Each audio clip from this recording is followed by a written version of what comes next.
श्री सतीश चंद्र मिश्रा जी। बहुत बहुत धन्यवाद माननीय चेयरमैन जी।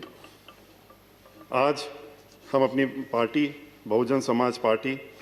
तथा अपनी पार्टी की मुखिया बहन मायावती जी और व्यक्तिगत रूप से अपनी तरफ से भी अपने चारों जम्मू कश्मीर के साथी श्री गुलाम नबी आज़ाद जी, मीर मोहम्मद जी, नज़ीर अहमद जी और शमशेर सिंह जी को जो इस सदन से आज विदा होंगे, लेकिन अभी पूरी उनकी लाइफ अभी आगे कार्य करने के लिए बची हुई है और जिसमें वो ज़रूर आगे बढ़े, काम करके जो उन्होंने अभी तक का रास्ता दिखाया है उसको दिखाने का काम करेंगे। मैं उनको बधाई देता हूं कि उन्होंने जिस तरीके से सदन में कार्रवाई के दौरान, चाहे वो सत्ता पक्ष में रहे चाहे विपक्ष में रहे, हमको लगभग 17 वर्ष हो रहे हैं इस सदन में, तो उनको मैंने दोनों तरफ से देखा है। मैंने उस समय भी देखा जब हम लोग यहाँ बहुत एजिटेटेड थे, हमारे 16-17 सदस्य थे और हम लोग हाउस नहीं चल पाया था, एडजर्न हो गया था क्योंकि SC/ST का स्पेशल कंपोनेंट का प्लान का पैसा जो था, यहाँ पर खेल हो रहा था, एशियन गेम्स हो रहे थे 2010 में, वो लगा दिया गया था खेल में, उसका पैसा डाइवर्ट हो गया था। उसके बाद आप मंत्री थे, सत्ता पक्ष में थे, आपने बाहर हमको रोका और कहा कि इससे काम नहीं चलेगा, इससे इस तरह का कुछ करा जाए जिससे कि फ़ायदा हो जाए, जो आपका एजिटेशन है वो ख़त्म हो और उनका भला भी हो। और उन्होंने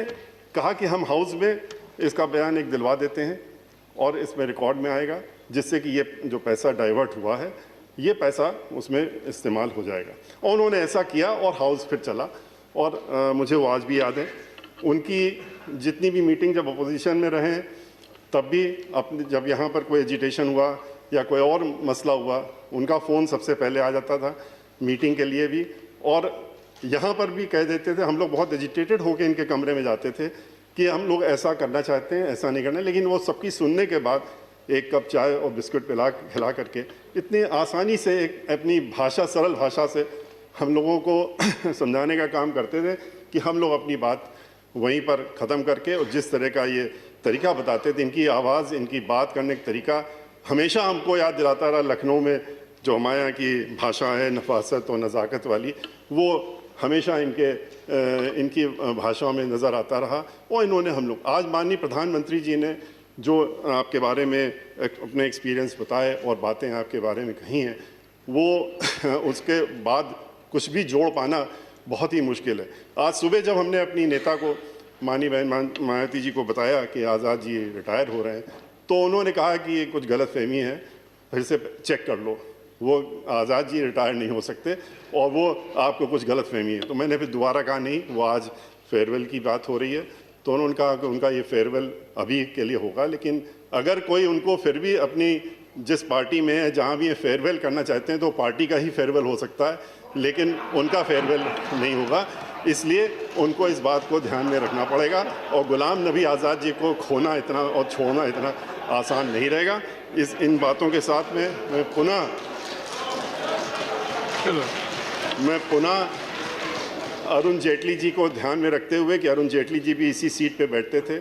और उधर भी बैठे हैं, आप जिस सीट पे बैठे हैं, जिस तरीके से उनका, वो बात दूसरी कि हमारा उनके साथ में प्रोफेशनल भी, व्यक्तिगत भी, दोस्ताना था, पर वो उसको इस हाउस से अलग रखते थे। जब हम कभी हम अपोजिशन में इधर साइड में थे, वो जब सत्ता पक्ष में थे, तो उन्होंने हमेशा विरोध जिस तरह से जताया, लेकिन बाहर चल के हमको दूसरी तरीके से बातचीत की, और जब यहाँ पर बैठे तो उन्होंने हमेशा सलाह दी। वही गुलाम नबी आज़ाद जी ने हमेशा किया। और मैं फिर से अपनी पार्टी की तरफ से और अपनी तरफ से भी व्यक्तिगत रूप से दोबारा ये उम्मीद करते हुए कि आप बहुत जल्दी हमको दोबारा यहीं पर मिलेंगे और इसी सीट पर मिलेंगे, मैं अपनी बात को समाप्त करता हूँ। तो बधाई देता हूँ।